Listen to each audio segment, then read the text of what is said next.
बड़े बुजुर्ग छोटे भाई और मेरी उम्र के नौजवानों को मेरा प्यार भरा नमस्कार। भरपूर पैसा पर खेल एक ऐसा में आपका स्वागत है।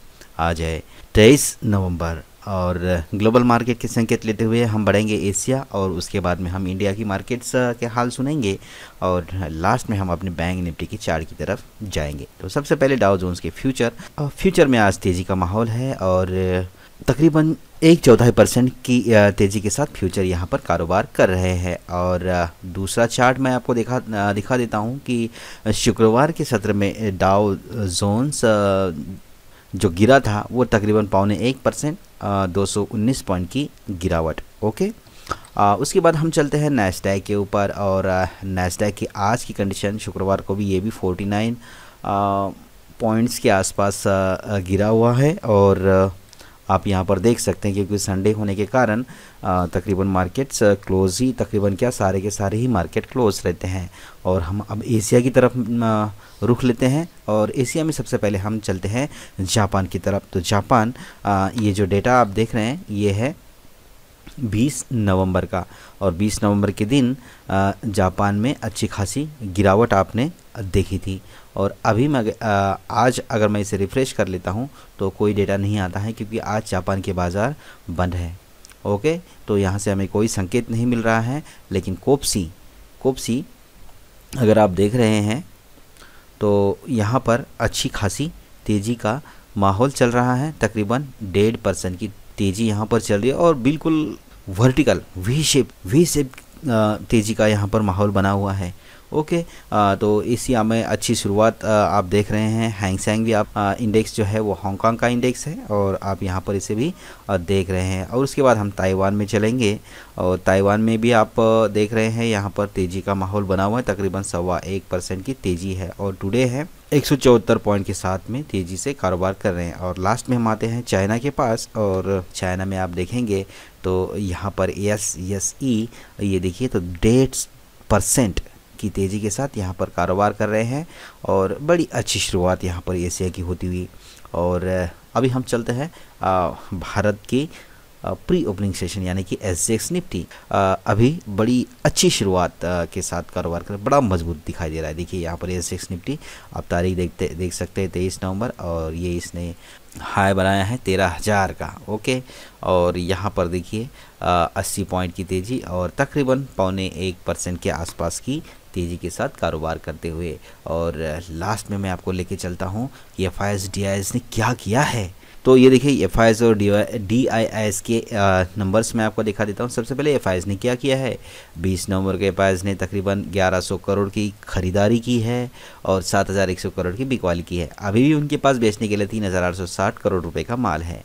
लेकिन DIS ने क्या किया है, 2975 करोड़ की खरीदारी करने के बाद 5844 का माल बेचा है और टोटल उन्होंने जो अपने पास पहले का भी माल था वो भी शायद बेचा है तो 2868 करोड़ उसके बाद और उन्होंने एक्स्ट्रा बिकवाली की है। तो इस तरह से ये 19 तारीख का डेटा है। उस तरह से ये देखिए आप इसे देख सकते हैं 18 नवंबर का है, 17 नवंबर का है। बहुत बढ़िया इंपॉर्टेंट डेटा आप यहाँ पर से देख सकते हैं।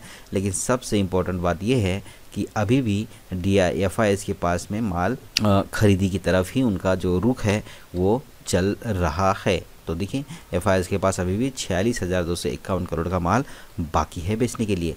तो उसके बाद हम चलते हैं और इस साइड में अगर आप गोल्ड देखेंगे तो गोल्ड में ख़रीदारी है, सिल्वर में ख़रीदारी है, अच्छी खासी ख़रीदारी है क्योंकि बहुत ज़्यादा गिरे थे गोल्ड और सिल्वर। और सबसे अहम बात यह है कि क्रूड ऑयल में भी ख़रीदारी है। तो अभी हम चलते हैं हमारे चार्ट के ऊपर। तो ये देखिए मेरे पास चार्ट है गुरु। तो चार्ट में हम देखते हैं क्या, तो देखिए मैंने आपको ये देखिए 29,794 उस दिन दिया था कि यहाँ पर टच करके वापस आ सकता है। पहले तो दिया था यहाँ से, कहीं से दिया था कि भाई यहाँ से अगर ऊपर जाएगा तो फिर यहाँ तक कोई आपको रोक नहीं सकता है। 30,000 ही मैंने इसे पकड़ लिया था। ओके, लेकिन यहाँ से गिरावट का दौर शुरू हुआ और उसके बाद ये आया। और जो परसों शायद शुक्रवार की वीडियोस में मैंने लास्ट वीडियो में मैंने बताया था, एग्जैक्ट लेवल दिया था बिल्कुल। तो मैंने क्या दिया था कि यहाँ पर देखिए मार्केट अब गया था, गैप से ऊपर ओपन हुई थी मार्केट और गैप से ओपन होने के बाद इसने क्या किया था, इसको तोड़ा था, इस जो रेजिस्टेंस है इस रेजिस्टेंस को तोड़ा था। उसके बाद नीचे आया, फिर यहीं पर से मार्केट वापस से घूमी और इसके बाद इतनी स्पीड से दौड़ी तो उसके बाद इसको तोड़ के फिर दूसरे को भी तोड़ने की तैयारी की थी रेजिस्टेंस की। तब मैंने देख लिया, मैंने बोला यार ये तो यहीं पर से मोमेंटम मार्केट ने बनाया 2 बार। अगर मैं यहीं पर के लेवल अगर आइडेंटिफाइड करने की कोशिश करूं तो हो सकता है मार्केट यहीं से वापस घूम जाए। लेकिन शुक्रवार के सेशन में मार्केट इसी के आसपास से देखिए मार्केट यहीं से घूम गई, और मार्केट जब यहाँ से घूम गई तीसरी बार तो देखिए यहाँ पर इसने इस सपोर्ट को रेजिस्टेंस को तोड़ के और इसी के ऊपर लास्ट में यहाँ पर इस कैंडल में यहाँ पर इसके निचले छोर पर क्लोजिंग दे दी। बहुत इंटरेस्टिंग है। तो ये चीज़ आपको भी सीखना चाहिए, जो सपोर्ट रेजिस्टेंस के जो लेवल्स हैं। अभी क्या होगा, आज क्या होगा देखिए मैं आपको बताता हूँ। आज क्या होगा कि मार्केट हमेशा की तरह, हम पिछले शुक्रवार को हुआ था क्या कि SGX निफ्टी तकरीबन 50-60 पॉइंट नीचे चल रहा था, लेकिन जैसे इंडिया के मार्केट ओपन हुए शुक्रवार को, हाँ शायद आई थिंक, तो जैसे इंडिया के मार्केट ओपन हुए पॉजिटिव में तो 50 पॉइंट से है ना सीधा मेरे ख्याल से 30-40 पॉइंट प्लस में आ गया था, 100 पॉइंट की तेज़ी। तो जो ओपनिंग सेशन होता है ना इंडिया का, तो वहाँ पर सिंगापुर में बहुत लोग माल कमाते होंगे, बहुत ही, क्योंकि उनको पता है जैसे ये मार्केट ओपन होती है इंडिया की तो SGX निफ्टी उल्टा पुल्टा हो जाता है। संकेत हमें वहीं से मिलते हैं, लेकिन जब ओपन हो जाते हैं तो फिर बहुत ही उल्टा पुल्टा हो जाता है। तो इस तरह से यहाँ पर भी देखिए SGX निफ्टी अभी प्लस में कारोबार कर रहा है तकरीबन 100 अंकों के साथ में, और यहाँ पर हो सकता है जो शुक्रवार का जो प्रेशर है यहाँ पर थोड़ा सा अभी हमें मिले, तो उसको मिलते हुए देखते हुए क्या हो सकता है कि हल्का सा अगर गैप डाउन आ जाए ना, गैप डाउन आ जाएगा 29,000 के आसपास। तो मेरे पास ये इंडिकेटर तो बता रहे हैं कि ज़्यादा ऊपर से नहीं खुलना चाहिए, लेकिन देखो भाई 2 दिन का गैप है, लोगों के पास बहुत ज़्यादा पैसा है, संकेत अच्छे। सबसे बड़ी न्यूज़ बताऊं क्या है? सबसे बड़ी न्यूज़ ये है कि कोरोना की वैक्सीन जो है दिसंबर से बंटना शुरू हो जाएगी। ठीक है, अब फाइनल टेस्ट उस तो छोड़ दो आप, दिसंबर से बंटना शुरू हो जाएगी, और एक नहीं 2 कंपनियां हैं अमेरिका में।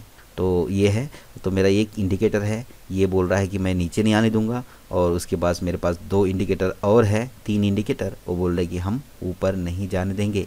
लेकिन यहाँ पर अगर हो सकता है थोड़ा हल्का सा प्रेशर के साथ या फिर कम मार्जिन के साथ अगर ओपन हो जाए तो ख़रीदारी का मौका बन सकता है। ये मैं बताना चाह रहा हूँ एक्चुअली आपको। ये इंडिकेटर छोड़ दिया, आज इनकी वैल्यू नहीं रहेगी, क्योंकि मार्केट या तो ऊपर चली जाएगी, ऊपर ही जाने का संकेत है, नीचे जाने का कोई मतलब है ही नहीं मार्केट का। तो सबसे मतलब ये मैं आपको संकेत देना चाहता हूँ कि अगर नीचे आता है ना, या फिर उसके 100 पॉइंट की तेज़ी के साथ खुले, या फिर 50 पॉइंट की तेज़ी के साथ खुले, या फिर इसके नीचे तो चलो खैर खुल भी सकता है। तो इस तरह से मैं बोल रहा हूँ, अगर 100-150 की रेंज में अगर खुलता है ना तो ख़रीदारी का मौका बन सकता है। ये मैं बताना चाह रहा था आपको। तो ये था इस वीडियो में।